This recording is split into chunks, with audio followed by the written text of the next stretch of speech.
지금이 2025년 4월 12일 오후 5시 37분을 가리키고 있습니다.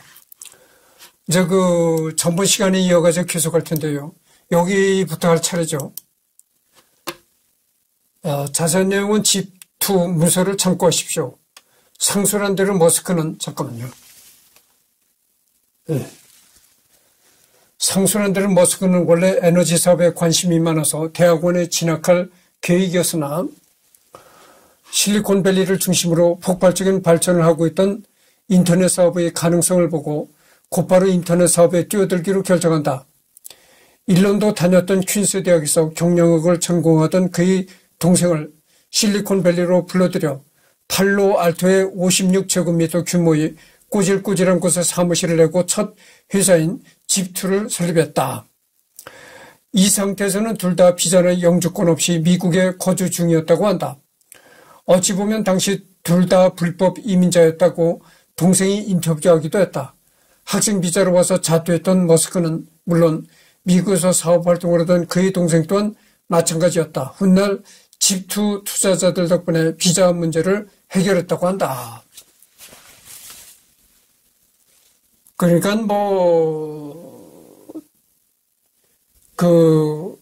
형제가 불법 체류자였었고 불법 이민자였고 아주 작은 좁은 사무실에서 꼬질꼬질한 떼국이 졸졸 흐르는 그런 좁은 허름한 사무실을 하나 얻어가지고 거기서 이제 회사를 설립했다 이거죠. 인터넷 수요는 폭증해서는 대부분의 사람들이 여전히 인터넷이 무엇인지 이해하지 못하였고, 그러니까 그때는 인터넷이 초창기였으니까 도대체 그 인터넷이라는 게 뭔지 모르는 사람들도 많았고, 과연 인터넷이 이 사회에 무슨 용도가 필요하겠는가, 이렇게 부정적으로 생각하는 사람들도 많았다고죠.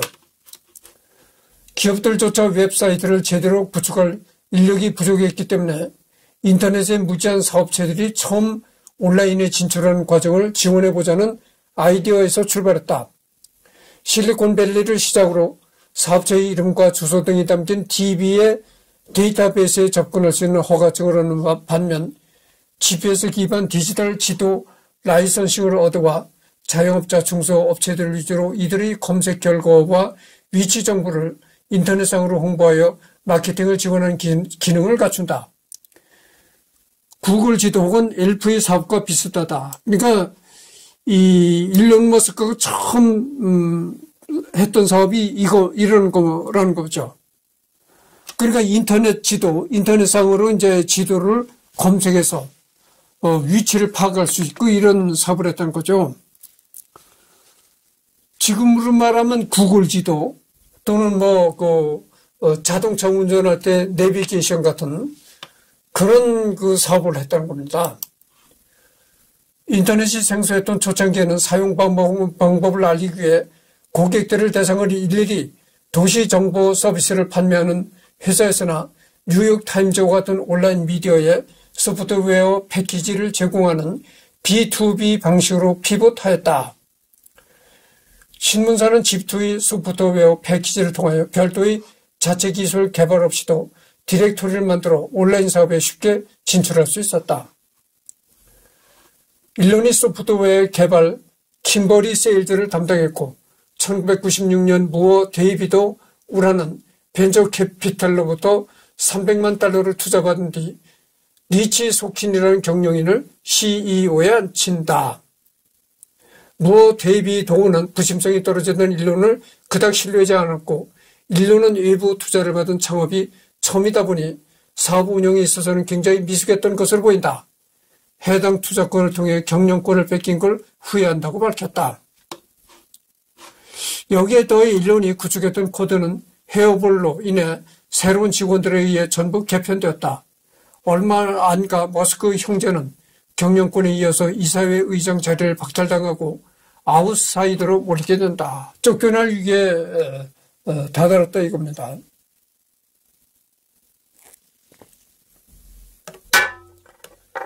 그러니까 이때는 일론 머스크가 사업 초창기고 하다 보니까 사업 초년생이죠. 그러다 보니까 여러 가지 그 사업적인 마인드도 부족했고, 이렇다고 봐야 되겠죠. 1999년 2월 컴패드에 3억 700만 달러로 인수되었다. 그 중에 당시 머스크의 지분은 7%로 2200만 달러를 받으며 엑시트했다. 28살의 젊은 나이로 백만장자가 된 것이다. 그러니까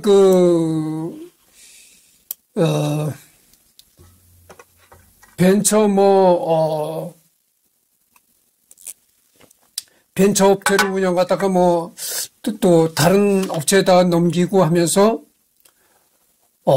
돈을 받고 그러면서 28살이라는 아주 그 어린 나이에 무려 백만장자로 뛰어오르게 됐다 이것입니다.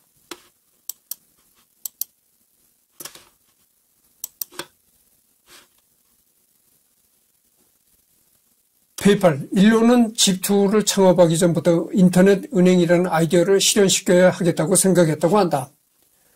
다만 당시에는 개인정보 침해 우려 때문에 인터넷에 카드 번호 등 금융 정보를 올리는 것을 꺼리는 사람들이 대다수였기에 훗날을 도모했다. 컴팩에 집투를 넘긴 1999년 3월 1600만 달러의 현금을 얻게 되자 167제곱미터의 아파트를 개조하고 100만 달러의 맥라렌 F1 소형 프로펠러 비행기 구입 등 일부 사치를 마친 이후 본인의 사재 1200만 달러를 전부 털어서 엑스컴 설립에 투자하며 연쇄 창업가의 길을 걷기 시작한다. 집투에서 쫓겨난 교훈을 되새기며 경영권을 장악하기 위해 외부 투자를 받지 않고 직접 사재를 털어넣어 최대의 주주가 된 것이다. 그렇죠?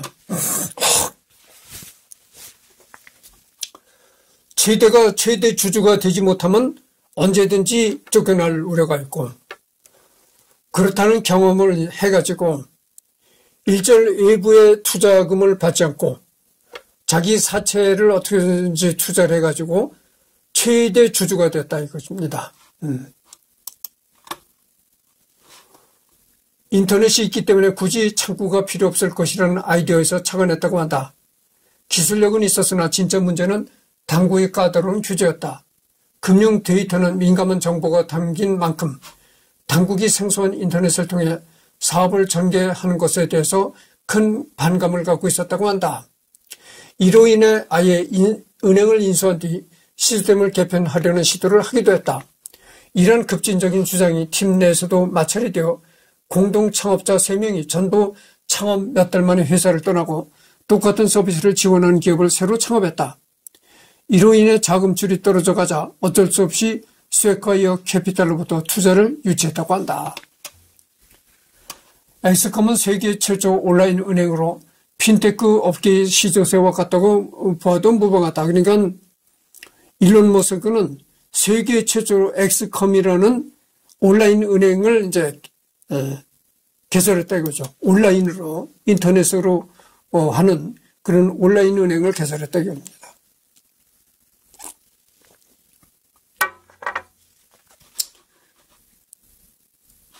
은행 영업 허가를 취득한 뒤 FDIC 계좌 보험과 뮤추얼 펀드를 갖추게 되었다.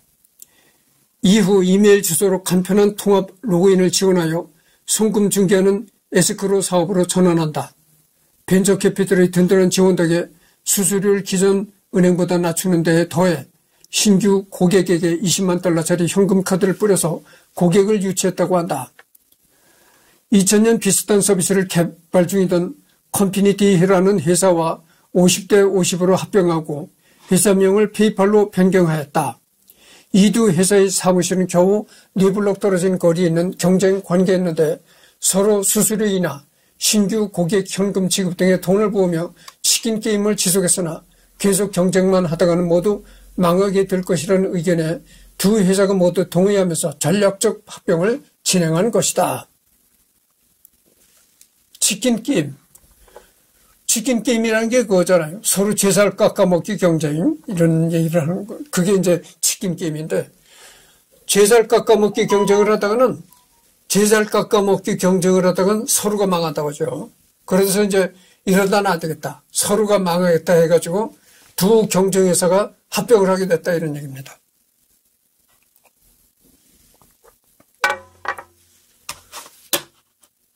여담이지만 컨피니티는 잠깐만요.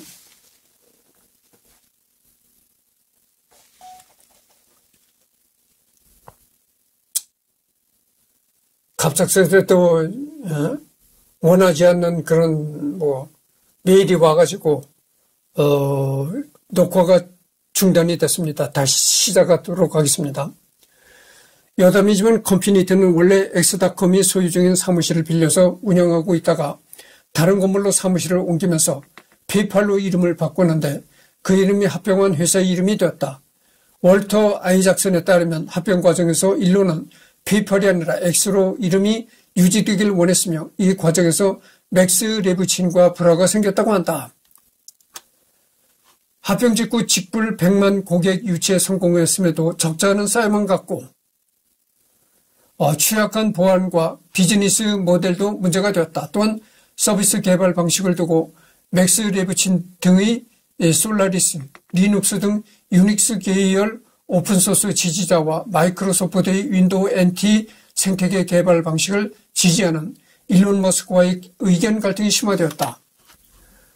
결국은 머스크가 호주로 휴가를 간 사이 동료들이 이사회에 회의만을 올리는 바람에 실권을 뺏기고 이사회 투표 대결에서 패배하며 CEO 직위를 상실하게 된다. 다만 페이팔이 매우 잘 나가는 상태였고 본인이 최대 주주였기에 고문직으로 얌전히 물러나 있다가 2002년 이베이가 나스닥이 이제 막 성장한 페이팔을 15억 달러에 인수할 때 2.5억 달러를 받아가며 엑시스트하게 된다.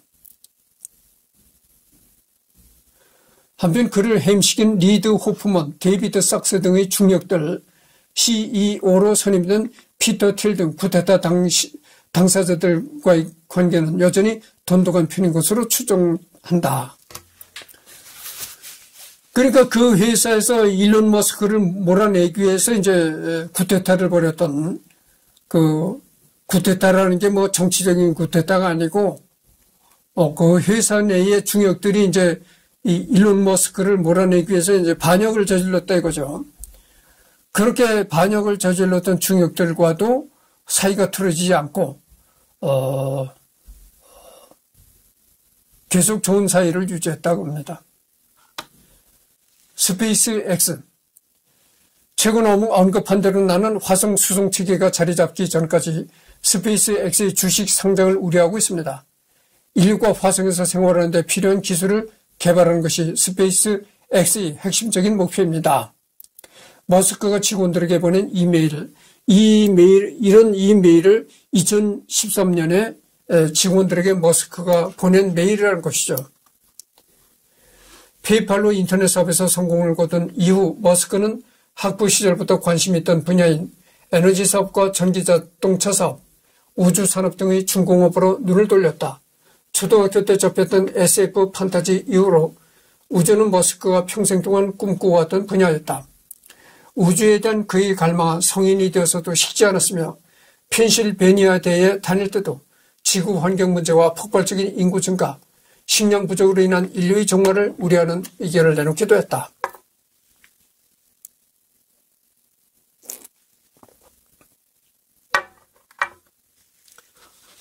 계속 세계의 인구가 기하급수적으로 늘어날 때가 있었습니다. 그래서 그렇게 이 세계의 인구가 기하급수적으로 늘다가는 식량이 부족해서 그래서 죽을 것이다. 이런 우려가 있었거든요. 근데 지금 어떻게 됩니까? 인구가 늡니까? 오히려 세계적으로 인구가 줄고 있는 그런 추세잖아요. 앞선 창업을 통해 백만장자가 되었지만 투자자들의 압박과 연이은 쿠데타로 인해 실리콘밸리에서 피로를 느낀 일론은 2001년 여름 제트 추진연구소와 반덴버그 우주군 기지 등 우주와 방산산업이 발달된 로스앤젤레스로 분위기를 환기할 겸 전략적 유지를 선택한다. 이 실리콘밸리, 이 미국에는 IT 업체가 주를 이루는 IT 업체가 주류를 이루는 그 실리콘밸리라는 곳이잖아요. 근데 이 미국뿐만이 아니고 한국도 그래요. 한국도 이 IT 업계가 상당히 동요가 많습니다. 그래서 이 네이버도 말이죠.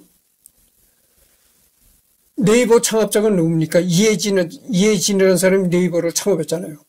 근데 그 창업자가 어떻게 됐나요? 지금 지금 네이버에서 쫓겨났을 것입니다. 지금 창업자는 네이버를 창업한 창업자는 네이버에서 쫓겨났을 것이다, 이 말이죠. 근데 자세한 건 모르겠는데,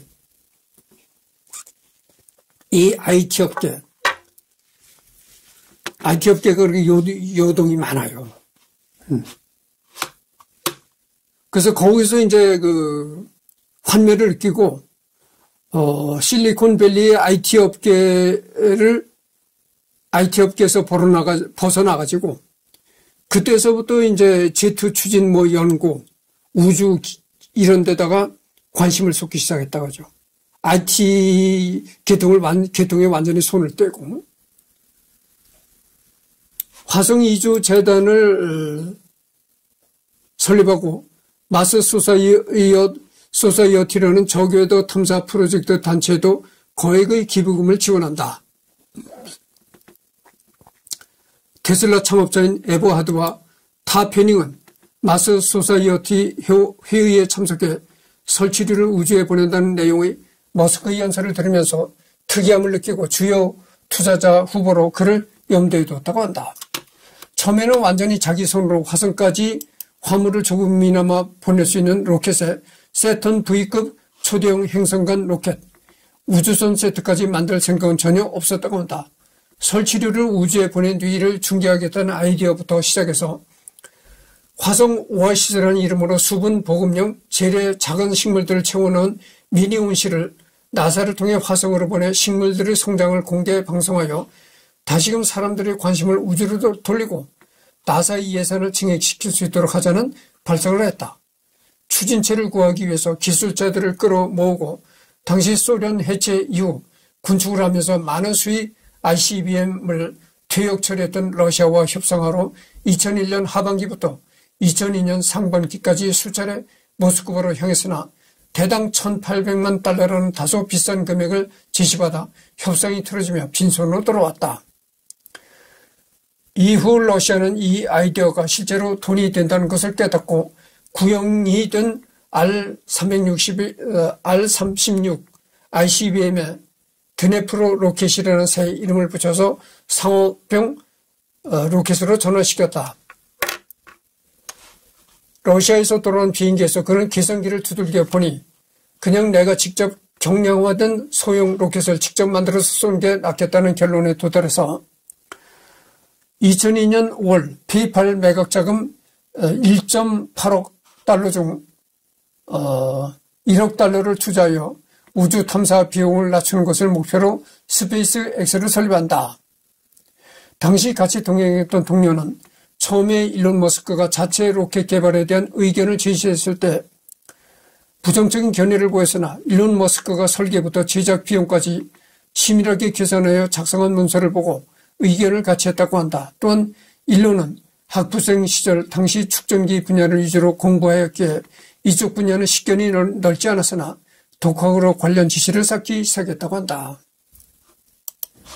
자신의 재산을 그야말로 쏟아붓고 대학에서 물리학을 전공한 경험을 살려 로켓 설계와 디자인에도 상당 부분 참여하고 있다. 그러니까 우주를 향해서 쏘아올리는 로켓 사업을 하겠다고 하니까 머스크와 친하게 지냈던 동료가 가망성이 없다. 그래가지고 머스크를 떠나려고 했었는데 머스크가 너무나 아주 치밀한 사업 계획서까지 다 작성해놨더라 이거예요. 그래가지고 구성이 너무나 치밀하고 사업 계획서가 너무 치밀해서 그걸 보고 머스크 곁을 떠나지 않고 같이 이제 머스크와 동행하기로 했다 이거죠.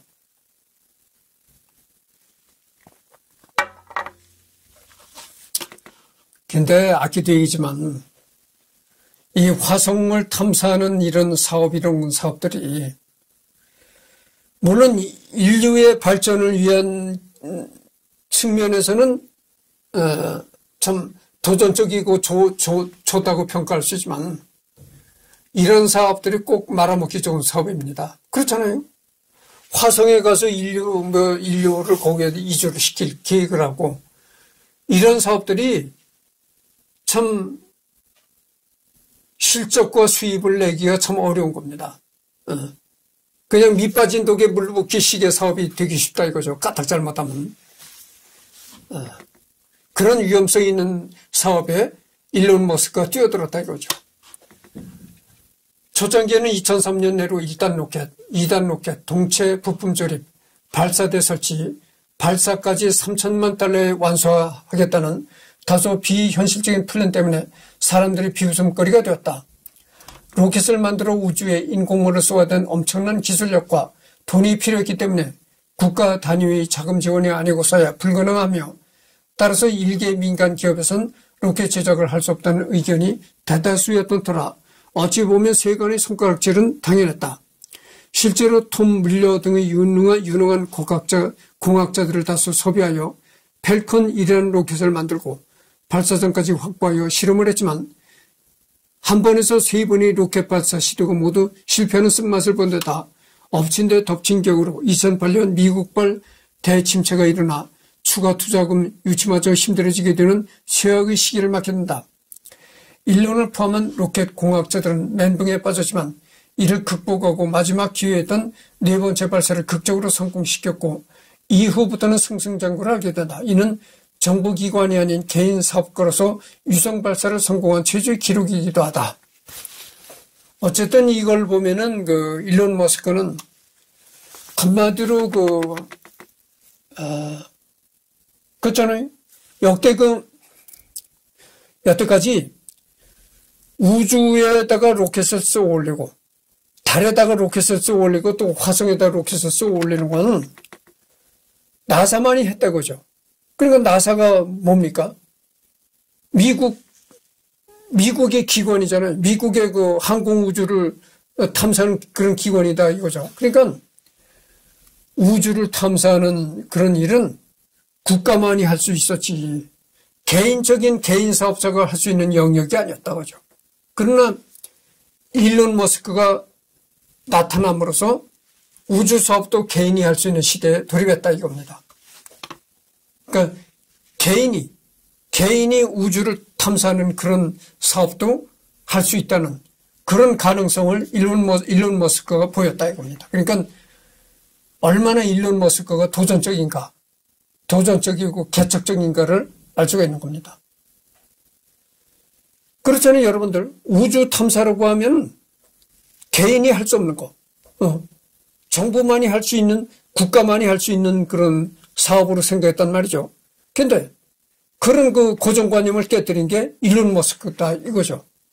우주 사업도 개인이 할 수 있다. 개인 사업자가 우주 탐사를 할 수 있다. 이런 그거를 보여준 게 일론 머스크니까 선구자적이고 개척자인 도전자적인 이런 모습을 일론 머스크가 보였다 이겁니다. 이 성공으로 인해 2008년 오비털 ATK와 함께 나사의 CRS 화물기약 사업자에 선정되어 12회 16억 달러 상당의 펀딩을 받으며 펠컨 9과 드래곤 1 개발에 여유롭게 착수했다. 2012년에는 드래곤 1으로 민간 기업 최초로 ISS 도킹에 성공했다. 거기에 더해 원래는 한 번 쓰고 버려지던 발사체를 다시 송환시켜서 연료만 충전시키고 재사용하는 아이디어를 2015년 펠컨 9 풀 트러스트로 처음 성공시키면서 CRS 2기로 사업 연장이 이어 보잉과 함께 CGP 사업자로 선정되어 나사로부터 약 33억 달러에 달하는 펀딩을 받아 드래곤2와 펠컨 9 B5 개발에 착수한다. 그러니까 이게 일론 머스크가 상당히 선구자적인 면이 있어요. 그러니까 이 일론 머스크가 이런 연구를 하기 전에는 발사라는 거는 우주선이라는 건 한 번 발사하면 재사용을 못하는 겁니다. 그러니까 일회용이지 일회용. 한 번 사용으로 끝나는 거니까 그게 비용이 막대하잖아요. 한 번 그 우주를 향해서 쏘아 올린 그 로켓의 비용이 참 천문학적인 돈이 들어가는데 그것도 1회 딱 한 번으로 한 번 사용으로 그쳐버린다 이거죠. 그런데 일론 머스크가 그 로켓에 관한 연구를 하고 나서 일회용이 아니라 재사용, 그러니까 여러 번 사용한다고 하죠. 그러니까 얼마나 경제적이 됩니까? 그러니까 이 일론 머스크가 상당히 그 개척자적이요, 선구자적인 그런 그 사업에 몰두했다 이거죠. 2016년 1월에는 드디어 처음 생각했던 화성 오아시스의 판을 키워 2025년까지 화성에 사람을 보내겠다는 폭탄 선언을 했다. 참. 2016년 1월에 그 일론 머스크가 2025년까지는 화성에 사람을 보내겠다는 폭탄적인 그 말을 했다는 거죠. 그런데 올해가 뭡니까? 올해가 2025년이잖아요. 그렇게 장담했던 말이 틀렸죠. 올해가 2025년인데 올해도 화성에 사람을 보내지 못한 겁니다. 2016년 9월 27일 멕시코에서 열린 국제천문총회에서 연설을 통해 구체적인 계획안을 발표했다. 이 IT에서는 2019년까지 현실적으로 여러 부분이 조정되었지만 기본적으로 세턴 V 수준의 크기를 가진 운송량 100톤급 초대형 로켓이라는 테마는 그대로 유지된 채 개발이 진행되고 있다. 2010년대 전후로는 우주 탐사뿐만 아니라 미국 국방부가 러시아 제재의 일환으로 군사 위성 분야에서 러시아 의존도를 줄이겠다고 발표하면서 군사 위성의 발사에도 한몫하게 될 것 같다. 머스크가 국방부의 높으신 분들 청문회에 끌려나가는 광경도 놀랍지 않다. 오히려 2014년 청문회에서는 ULA CEO의 면전에다 대고 우리는 완전 미국제의 가격도 저렴한데 이놈들은 러시아제 엔진 쓰면서도 가격도 창렬이다라는 디스를 날려 ULA 측을 완벽하게 털기까지 했다. 펜타곤뿐만 아니라 나사 역시 많은 관계자들이 펠컨 헤비에 주목하며 ULA, 아리안스페이스 등의 경쟁자들도 촉각을 곤두세우고 있다. 펠컨과 드래곤 시리즈 재활용 시도는 이미 전 세계의 차세대 발사체 우주선 연구에서 벤치마킹의 대상이 되었다.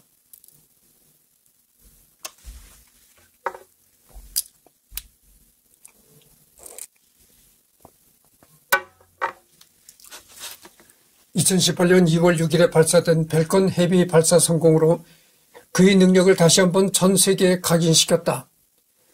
또 2020년 5월에는 세계 최초의 민간 유인 궤도 우주선인 드래곤 V2의 유인 우주 비행에 성공하는 쾌거도 이루었고 2019년 중반부터는 2018년 말까지 본격적으로 프로토타입 건조가 시작된 스타쉽 우주선을 SSTO로 테스트해 보겠다는 계획까지 진행하고 있다.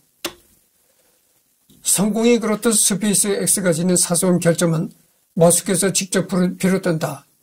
부분적으로는 머스크가 스페이스 X의 일거수일투족에 적극적으로 개입하고 세세한 사항에도 지배할 정도로 신경 쓰기 때문이다. 스페이스 X의 신입사원 면접 때는 반드시 직접 참여하여 난해한 질문을 많이 날린다고 한다. 다른 기업의 우수한 인재를 헤드헌팅해 올 때도 그렇다고 한다. 그래서 이제 스페이스 X의 신입사원을 뽑을 때도 머스크가 직접 신입사원 그 면접에 들어간다고 한다는 거죠.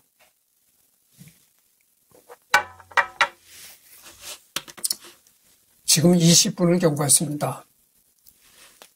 2021년 아르테미스 계획에서 스타쉽 HLS가 29억 달러의 달 착륙 단독 사업자로 선정되어 SLS가 루나 게이트웨이까지 유인 운송을 하면 스타쉽 HLS가 루나에서 달로 착륙시키는 과정을 수행할 예정이다. 또한 루나 게이웨이트 건설 사업에도 선정되어 펠컨 헤비로 2회 모듈 발사가 2024년 예정되어 있다.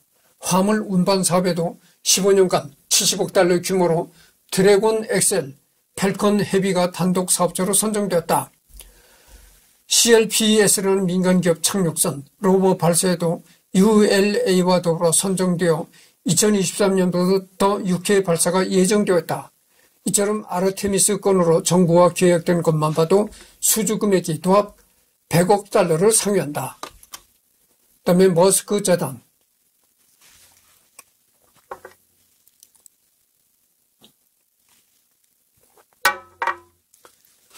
(2002년) 설립된 개인재단이다. 주로 과학, 공학적 연구를 진행하는 비영리 단체를 후원한다.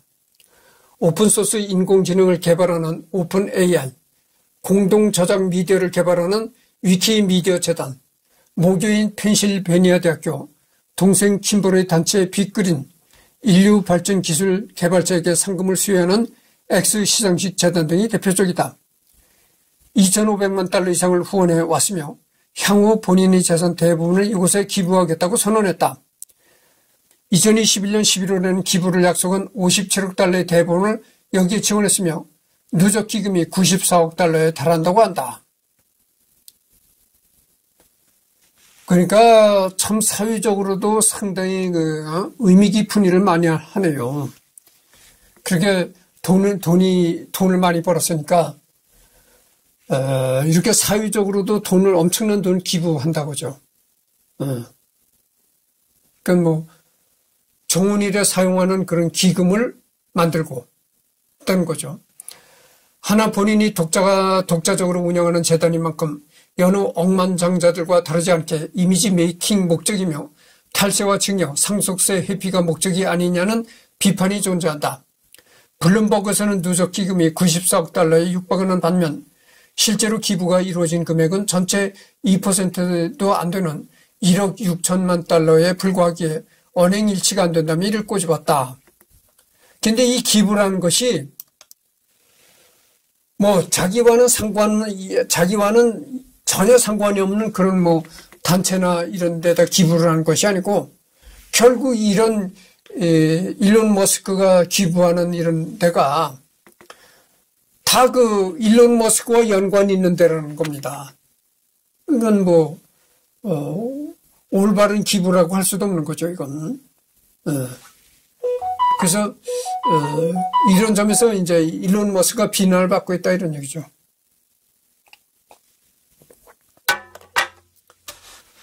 다만 자서전에서는 이는 테슬라 주식 매도로 인해 세금 문제를 맞아 기부한 것이며 그가 평소 대다수의 자산 활동이 허튼 수작이며 내가 운영하는 지속 가능한 기업에 소득을 재투자하는 게 더 낫다고 생각한다는 점이 드러났다.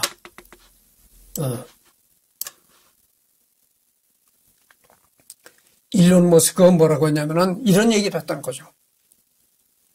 자선 활동을 아무리 돈이 많아도 자선 활동으로 기부를 한다거나 이런 거는 헛된 허튼 수작이다. 그러니까 아무리 돈이 많아도 사회의 엉뚱한 곳에다가 허투르게 돈을 쓰지 말라 이런 얘기도 되겠습니다. 그렇잖아요. 우리 속담이 이런 얘기했어요. 가난한 나라도 구제할 수가 없다 이런 그 속담이 있거든요. 그러니까 예를 들어서 생각해 보세요. 내가 대한민국의 최고 부자라고 예를 들어서 가상적으로 생각을 해봅시다. 그럼 이승열이가 돈을 많이 벌어서 대한민국의 최고 가는 갑부가 됐어. 그러면 돈이 그렇게 많은 갑부가 됐다고 길거리 다니다가도 길거리 다니는 거지한테도 1,000만 원 이렇게 돈 뭉치를 막 던져줄 수가 있습니까? 그럴 수는 없는 거죠. 아무리 돈이 많다 해도 그렇잖아요. 아무리 돈이 많다고 해도 길거리에서 생활하는 노숙자들한테 1,000만 원, 1억 이렇게 막 던져줄 수는 없는 거잖아요. 그렇게 돈을 물수도 이렇게 막 이렇게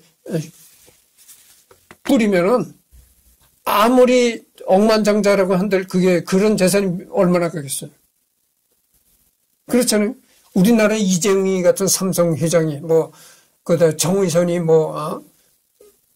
그런 재벌들이 떴다 하더라도 함부로 돈을 뿌릴 수는 없는 겁니다. 그렇다는 얘기죠.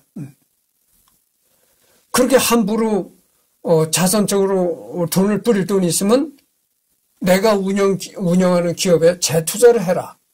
그것이 현명한 길이다. 이런 생각을 일론 머스크는 가지고 있다는 얘기죠. 그다음에 테슬라.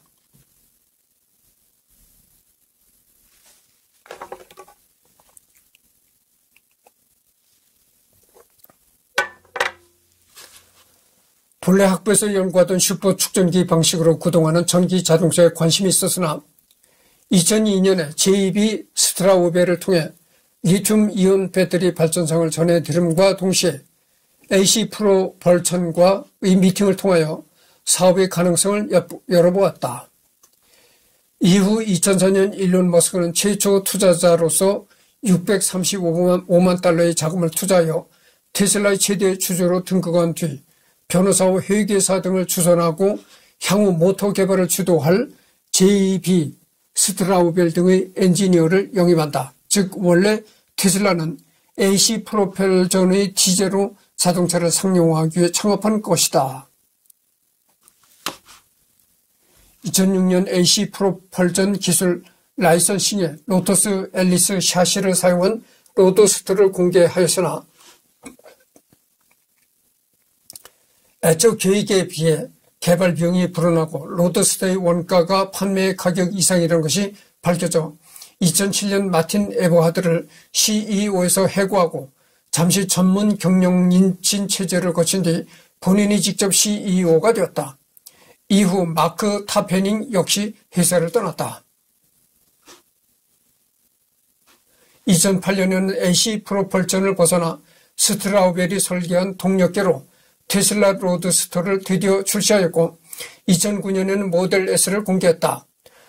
하나 로드스터 개발비가 초기 2,500만 달러에서 1.4억 달러까지 불어났고 모델 S 개발비 10억 달러에 더해 대침체로 인해 돈줄이 끊겨 파산이 위기에 처했으나 다임러가 지분 10%를 5천만 달러에 인수해주며 생존에 성공한다. 그 이후 2010년에는 미국 에너지국과 미국 내 공장 생산, 배터리 투자 지속을 조건으로 4억 6,500만 달러의 차관 협정을 맺어 4,200만 달러를 헐값에 GM과 토요타가 폐쇄한 NUMI 공장을 인수한 뒤 토요타의 지분 2.5%를 5천만 달러에 주식 공개로 추가 2억 2,600만 달러의 자금을 확보하고 모델 X 개발에 돌입하여 2012년에 공개한다.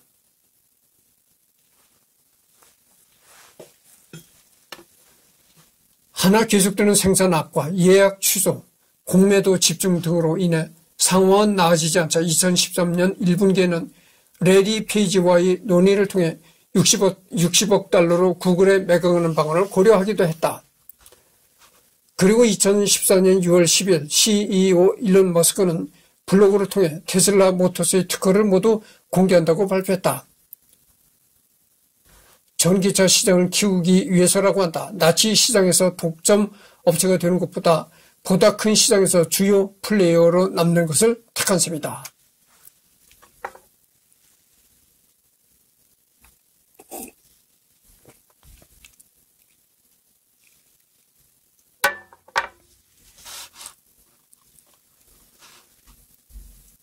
지금 28번이 경고했습니다. 2018년은 제너럴 모터스를 시가총액을 추월하며 주가가 사상 최고치를 찍었으나 머스크의 주당 5,000대 생산 공약이 터무니없다고 여긴 헤지펀드들에 의해 가장 인기 좋은 공매도 종목에 등극하며 큰 위기를 맞는다. 펀드 매니저들은 공장 상공에 드론을 띄우거나 내부자 소식통을 빼내는 등 당시 주당 3,000대 생산에도 못 미치는 테슬라의 현실을 정확히 파악해냈다. 심지어 당시 테슬라 공매도에는 서브프라임 사태를 예측해서 대박을 친 것으로 유명한 마이클 버리까지 가세했다. 물론 캐서린 우드처럼 수많은 펀드 매니저들이 테슬라에 대해 혹평을 쏟아내고 공매도를 치는 와중에서도 테슬라에 대해 긍정적인 시각을 유지하며 테슬라에 장기 투자해서 큰 돈을 번 펀드 매니저들도 몇 있다. 반면 이 시기 머스크는 주가, 생산량, 매출, 수익성 등의 분야에서 여러 달성 요건을 설정한 뒤 이사회로부터 3억 3,960만 주 규모의 스톡 옵션 패키지를 2023.34달러에 발동할 수 있도록 승인받았는데 다소 무모해 보이는 베팅이었으나 모델 3 양산을 통해 비로소 대부분의 요건을 충족시키며 2021년 1월 처음으로 세계 최고 부자에 등극한다. 2021년 1월에 처음으로 세계 최고 부자에 일론 머스크가 등극했다고 하죠. 그러니까 지금으로부터 약 4년 전에 최고 부자의 이름을 올렸다 이겁니다. 3억 3,960만 주 중에서 2022년 기준으로 2억 7,863만 주 행사 요건을 달성했다. 머스크가 2022년 기준으로 보유하고 있는 주식 수량인 7억 1,502만 주 중에서 무려 39%에 해당 스톡 옵션 충족을 통해 얻은 주식이다. 그리고 그 후 얼마 지나지 않아 머스크의 테슬라는 일본의 도요타마저 시총으로 추월하기 이른다. 그의 비범한 성격 때문인지 기존 자동차 회사의 패러다임에 도전한 독특한 차량을 내세운다. 자동차 모델 이니션을 모으면 섹시가 된다거나 무리수에 가깝지만 한눈에 봐도 미끈한 차량 디자인을 내놓는다거나 혁신적인 디자인, 흥미로운 프리젠테이션, 사명 변경의 취지를 보면 애플이 떠오른다. 물론 경영 전략의 관점으로 봐도 신생기업이 시장의 흐름을 완전히 따라 흔하게 유지하면 그 자체로서는 기업에 전혀 메리트가 없다. 만약 흔한 후발주자로 참전한다면 그나마 내밀 수 있는 카드가 낮은 가격인데 이럴 바엔 틈새 시장을 공략해 그 분야의 인류가 되자는 전략을 세웠다. 그리고 모델 S 양산에 성공하여 그 전략이 성공했으며 2021년 1월 도요타를 추월해 시가총액 1위 자동차 제조업체에 올라서 있다. 최대 주주인 머스크도 세계 최대 부자 반열에 올랐다. 20세기 초반 크라이슬러 이후 미국 자동차 업계에서 100년 만에 배출된 신생기업이 되었다. 솔라시티.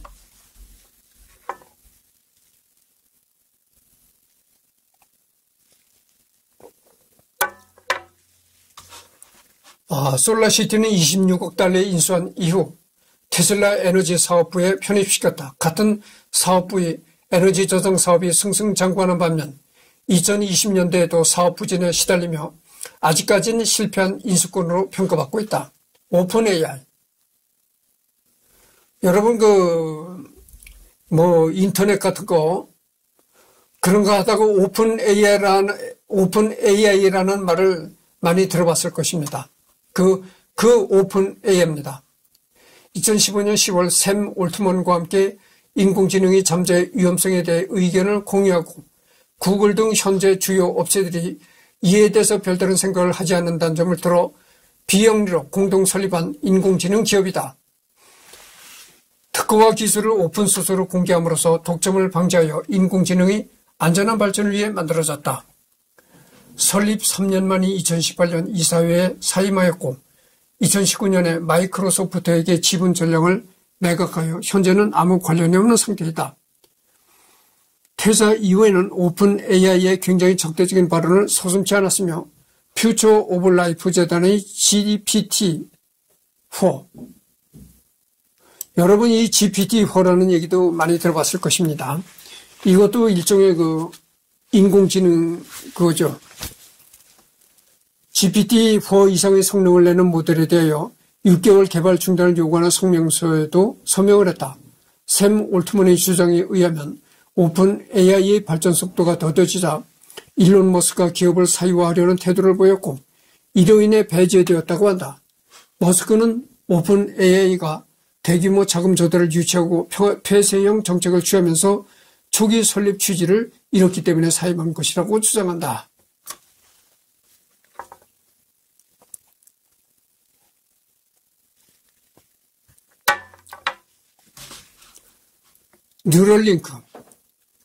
뉴럴링크는 인공지능의 잠재 위험성에 대비하여 인류의 위험성을 줄이는 것을 목표로 인간의 뇌와 컴퓨터를 연결하여 높은 지능을 만들기 위해 만든 회사다.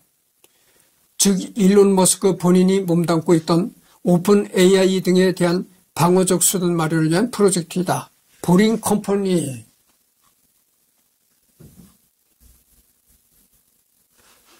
보링 컴퍼니 설립에 앞서 캘리포니아 고속철도 사업을 보고 효율성과 비용에 실망하여 하이퍼루프라는 아이디어를 고안한 바 있다. 요즘에 대한민국에서도 하이퍼루프 얘기가 나오잖아요. 하이퍼루프 열차가 이제 앞으로 실이 흘러서 하이퍼루프 열차가 이제 건설이 되고 다닌다고 하면은 서울에서 부산까지 20분에 갈 수 있다는 겁니다. 그럼 굉장한 빠르기죠.